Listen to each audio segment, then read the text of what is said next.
નમસ્કાર દર્શક મિત્રો, દિલોક સત્તા શોમાં આપનું સ્વાગત છે। આપણા દેશમાં મોંઘવારી એક ખૂબ જ સેન્સિટિવ અને રોજિંદી ચર્ચાનો મુદ્દો છે, જેમાં પણ ખાસ કરીને તો ક્રૂડ ઓઇલની જો વાત આવે તો આ બાબતમાં ભારત એક સંવેદનશીલ દેશ છે।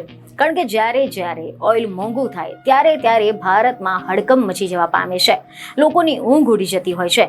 પરંતુ આ બધાની વચ્ચે એક જોવા જેવી બાબત તો એ છે કે આંતરરાષ્ટ્રીય બજારમાં ક્રૂડ ઓઇલનો ભાવ સતત ઘટીને 4 વર્ષના તળિયે પહોંચી ગયો છે। પરંતુ તેમ છતાં પણ કેન્દ્ર સરકારે પેટ્રોલ કે ડીઝલના ભાવમાં રાહત આપવાના બદલે એક્સાઇઝ ડ્યુટીમાં લીટર દીઠ 2 રૂપિયાનો વધારો કર્યો છે। ત્યારે આજે આપણે જાણીશું કે આવું કેમ થઈ રહ્યું છે। ક્રૂડ ઓઇલના ભાવ 4 વર્ષના તળિયે છે, તેમ છતાં પણ ભારતમાં પેટ્રોલ ડીઝલના ભાવ કેમ નથી ઘટી રહ્યા?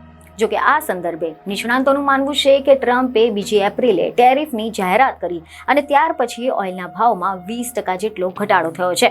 ક્રૂડ સસ્તું હોવાથી ઓઇલ માર્કેટિંગ કંપનીઓનું માર્જિન વધી ગયું હતું।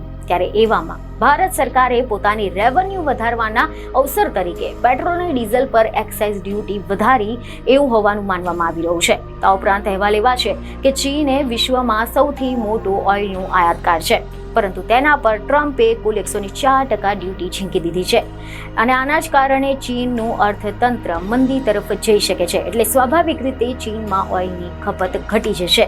ત્યારે આવી સ્થિતિમાં બીજા દેશોને પણ આની અસર થઈ શકે છે અને આના કારણથી ભાવ ઘટી રહ્યા છે।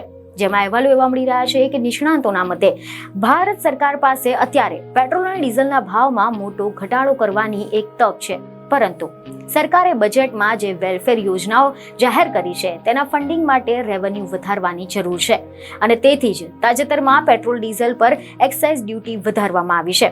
તેવી જ રીતે રાંધણ ગેસના સિલિન્ડરના ભાવમાં પણ 50 રૂપિયાનો વધારો કરવામાં આવ્યો છે। છેલ્લા ઘણા વર્ષોથી સરકાર પરિસ્થિતિ મુજબ એક્સાઇઝ ડ્યુટીમાં વધારો કે ઘટાડો કરતી હોય છે। જેમાં અહેવાલ એવા મળી રહ્યા છે કે માર્ચ 2020માં પેટ્રોલ અને ડીઝલ બંને પર લીટર દીઠ 3 રૂપિયા એક્સાઇઝ ડ્યુટી વધારવામાં આવી હતી।